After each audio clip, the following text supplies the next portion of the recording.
Rick here, welcome to the channel. Today we're going to review one of my personal basses. It's a Miura MB2. I've had it for about 3 or 4 years now. I really like it. So let's take a look at it. The weight of this bad puppy came in at 9 pounds 15 ounces. Just shy of 10 pounds. Hey guys, so this is my personal bass. It's made by Hiro Miura, who is a fantastic master builder. He used to work for Exotic Guitars. He left, I think, around 2014. And man, he makes such a great instrument, I can't tell you. Well, I will tell you today. So let's just start with what it is. It's a Swamp Ash body. I am very fond of Swamp Ash lately. Matter of fact, it just has this density and this tone that is really something. And usually it's a plain looking wood, but you got a really good piece here. So it looks really great. If you look on the back here, the bolts are really super solid. You know, I like that they put that washer like that. I don't know if they call it a washer, but it's really secure. And it's beveled a little bit on that side. The neck is rock maple. The fingerboard is paw ferra, which is basically a rosewood. Really nice tone. It doesn't have to be finished like maple, so it stands up really well to different environments. Ebony and rosewood generally don't have to be finished. And the bridge is a hip shot aluminum. It hasn't rattled yet. I think one of my modifications I'm going to do is put a Babbitt's bridge on here because I really like the bridges. And electronics is an OB3. We'll open that up in a minute to show you. The tuners are Hipshot Ultralights. They're aluminum. These are really nice. I like the finish. It's like a satin finish. Feels really good, and they work really well. They don't slip at all. They're really, really nice tuners. Originally, this had like one of those bars that goes across the strings here, and I'm not too fond of that, so I had Hiro change that. And Hiro will do whatever you want, obviously. He's a master builder, and he likes to change things up depending on the player and learn new things. So we put this string tree on here instead. And it's been great. It hasn't slipped at all. And in a future video, I'll show you little tricks to do to help with the nut and all these little areas here so that you know, everything's really smooth. So you don't have that kinking kind of sound when you're playing kink where it goes out of tune. I want to make sure you don't have that, especially with round wounds, because that's really everything I play. So this is my personal bass. So obviously I'm biased about it, but I really, really love it. Originally it had an extra knob here. I think it was a tone. It was like a passive tone knob. But I found with the AxWax OB3 that I really love the way the treble sounds as you turn it down. It's so linear, it's so smooth the way you turn down the treble that I can get right in between where I want to get. This is a mid-range selector, and I like 400 and 800, so that's for the mid-range. And then the low end is preset. And if you've checked out the OB3 AxWax preamps, I have them in all my basses. They're really something. They're just fantastic. What I like about them especially is when you plug in, I used to have like a pull pot that would shut it off and turn it on. There's absolutely no change in the sound. And a lot of preamps will change the sound automatically. They'll sound a little compressed or something. And I don't like that, so I like to start at ground zero. And generally, I mean, I only put like a tiny bit of bass, and I might mess with the mids if I'm playing a lot of harmonics. I'll go to 400, because 400 is where the harmonics come out. You know, 400 or 500, that's really where all your, the meat of the harmonics when you're playing open harmonics or closed harmonics come from. And then on the volume, the only other modifications I've made on this are, these are Lumile pots, or excuse me, knobs. And I don't know if you can see that, but they kind of glow in the dark. They're really great on stage, because when I go on stage, and then, you know, from playing with a band and it's all lit up and so forth, and before you go on, it'll be a dark stage, it'll be completely black. And depending on how complicated the music is, sometimes I want to know where I am on the fingerboard, so, or at least on the knobs, you know, if I'm hitting the back pickup a little more than the front or whatever. So this is really great. You can really see great. Same thing here on these, if you can see that on the fingerboard. This was actually done by mistake, but I love it. I wanted large you know, dots. I have this on all my bases now. So Miura put the dots that are normally on a fingerboard, and he put them over here as dot markers on the neck. So 3, 5, 7, 9, 12, you know, all the way up. So that's really a cool thing. This goes up to an F natural, this bass. So it's not 2 octaves, it's very close. But if you're going to be slapping or anything, that's actually better. You have a little bit more room to slap in here and get into the sweet spot instead of the fingerboard getting in your way. But it depends on your slap style and so forth. I mean, I slap fine on my 24 fret version Miura bass as well. Pickups, I really like Bartolini Singularity pickups because you might get a little noise, but I'll show you a little trick so that you won't get any noise. But just talking about the pickups, when you put 2 single coils on together, it's a really meaty sound that doesn't kind of cancel out. Like if you put a humbucker and a humbucker in both positions, it has a tendency to cancel out. And I don't really like that. So I like to have this really single coil sound. I think it cuts through better. And I like that. Yeah, that's pretty much it. It has strap locks on it. This is all stock, this pick guard. It is scratched up a bit because I do play this bass. I love this bass actually. And the story behind this, how I got introduced to this, I've always kept in touch with Miura. Exotic tried to sign me, and I was with them for a little while, but I just couldn't find the bass I really liked. And I think they were doing 35-inch at the time, and this is a 34-inch, and I just kind of prefer that, the way the flexibility on that is, the way it feels on the strings. But I went into the bass exchange. I have a good friend Gary and a good friend Rick that work there, and they always have like the best stuff, and they had this up on the rack, and I played it, and I called Miura and I go, man, you really nailed it, man. This just sounds so amazing. So you really should go out and check one of these out. I'm going to open it up now, and we'll take a look what's under the hood.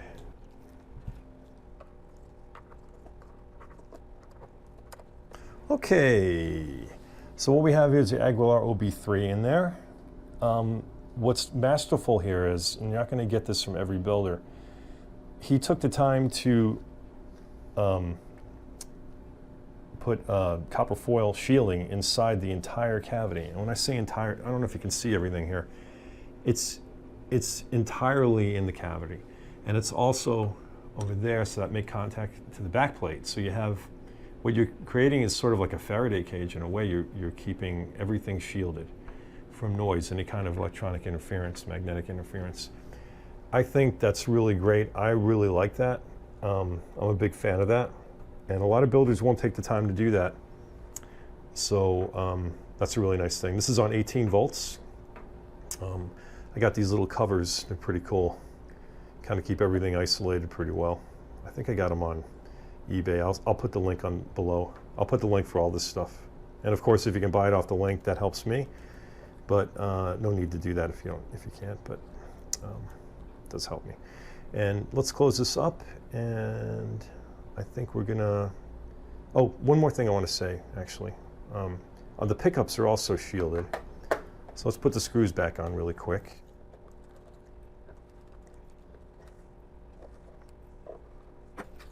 Okay, as you can see, well, as you cannot see, the inside part of the cavity, I always have that shielded. So this copper foil all in here.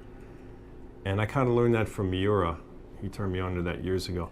So this shielding all inside underneath these pickups. So basically, even the cavity of the pickup is shielded. So if you guys have some basses out there and you're using single coil, or you're just getting a little extra noise, you want to get rid of it, this is a great way to do it. Shield everything in the cavity, shield everything underneath the pickups. It shouldn't cost you that much to do it. A lot of people do it for 30 to 50 bucks. Now, what you don't want to do is, a lot of places, you'll go inside and you'll see some black paint. And they have this black paint that does a pretty good job of shielding, but it does wear down after a while, and then it doesn't do a good job. So I'm old school. I mean, copper shielding is probably one of the best. I think in order, I think it's gold, silver, and then copper. So copper's going to be cheaper than doing it with gold foil. So, okay, so let's give it a listen to see what it sounds like. Hey guys, I'm back. I do want to mention one more thing. The truss rod is really cool on this bass. I use a 5mm wrench, one of these Bondhus. They're made really, really well. And what I like about this, it has a ball end, as you can see there. I'll try to put it in the links below. It fits right into the end of the bass here, so you really don't have to loosen the strings or anything. You can just kind of get right in there and do your thing. So I like that type of approach to truss rods. Works really well. Okay, so let's hear this bass now. This is completely flat. All I'm doing is I'm going into a Radial J48 direct box, and there's no effects. You're not hearing anything on the bass, right? This is just completely flat.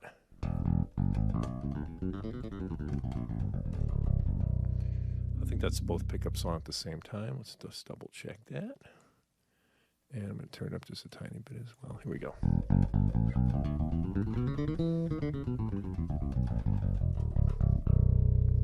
Nice sustain. Amazing amount of sustain, actually. And if I go to the back pickup, you get this kind of thing.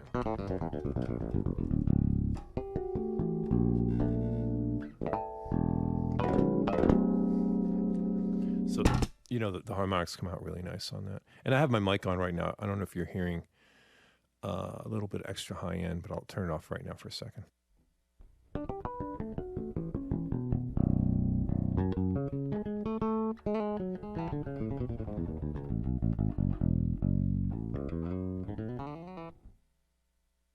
And again, that was all back pickup. Let's go to the front pickup. I'm going to shut the mic off again.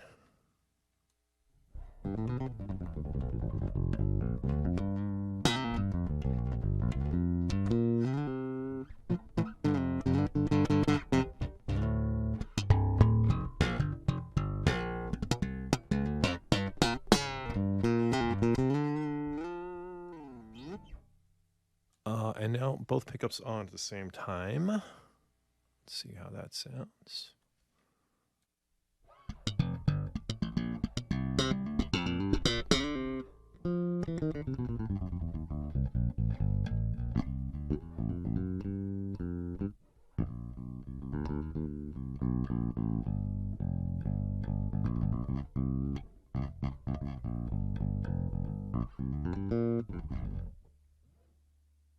Okay, that's a little bit of everything. The EQ on this bass, really lovely. This is the low end, the way the low end pumps in here. I'm going to put just the back pickup on.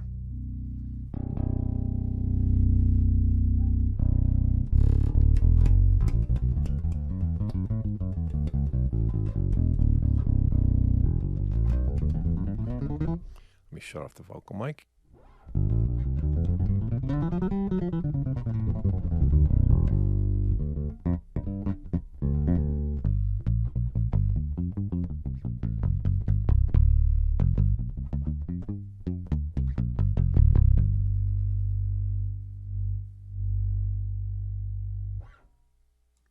Really nice low end. The mid-range is great as well, and I'll put a little bit of mid-range. I'll play some harmonic stuff with the back pickup just so you can hear that. I'm going to roll off the highs just a tiny bit as well. Okay, here's what it sounds.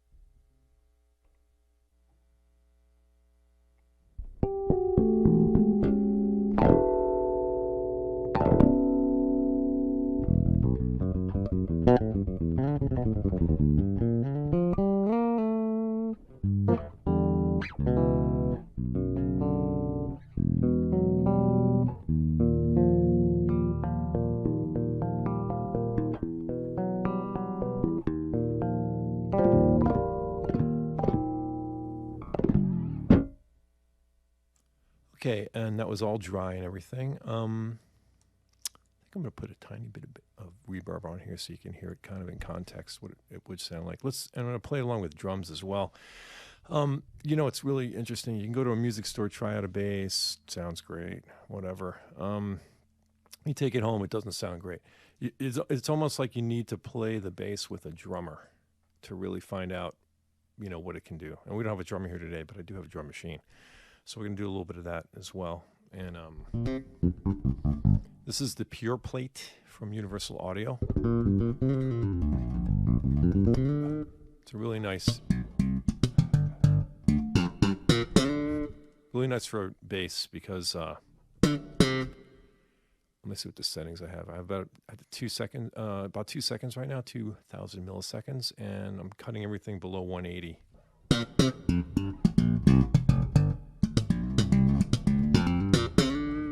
Just a really nice verb, really simple. And I mix with it a lot. Okay, so let's play along with the drums and see what we have here.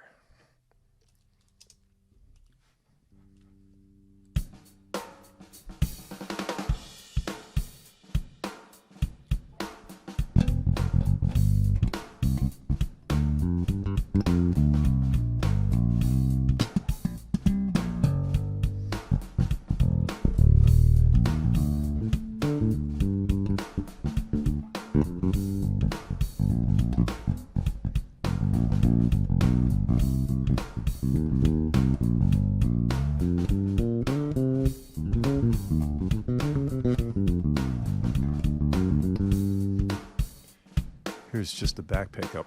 I'm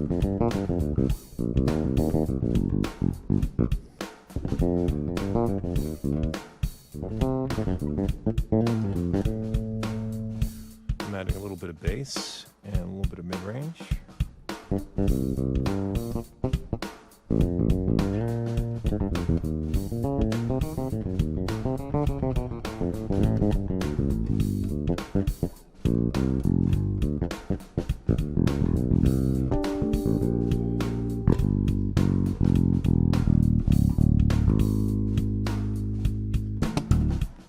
Okay, that was fun. Okay, that was fun. Let's see, let's layer some things just for fun to see how the bass lays with other basses, other instruments. I'm going to play just a little bass line, and then I'll put some chords over it, and I don't know, we'll do something else. Here we go. Going to turn the mic off for this.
Okay, let's now put a chordal thing over the top of that. And I'm going to probably go to the back pickup for this, just a tiny bit, and play some chords. Here we go.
Okay, and now for a little bit of the, a little blowing over the top of this maybe.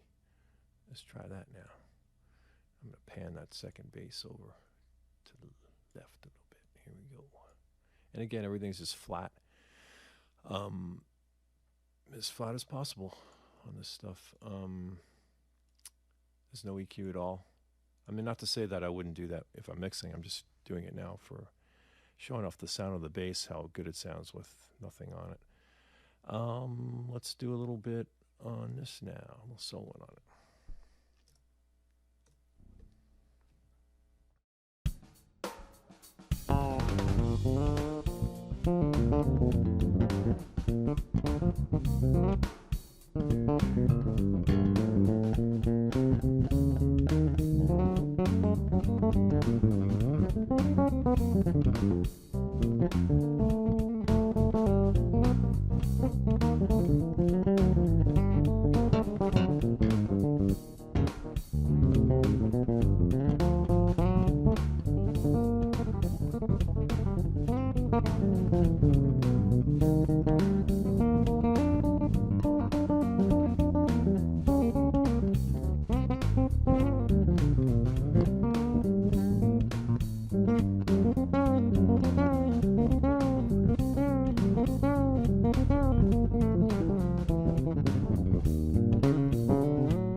Oh, that was fun. Okay, so thanks, folks, for hanging out. If you have any questions, please visit here at Miura's website and give him an email. I think I covered the basics here. He does make stuff custom as well, and the street price is really good on this. The street price, excuse me. Hey guys, thanks for hanging and checking out the review. Please subscribe if you could, because it helps me maintain the channel. And I am going to rate this thing. I'm going to give it a full 5 mullets. I think it's a great bass. I am biased because it is my bass, but I'm playing this because I love it. And that's really the final test. Okay, thanks so much. We'll see you soon. Take care. Mullet!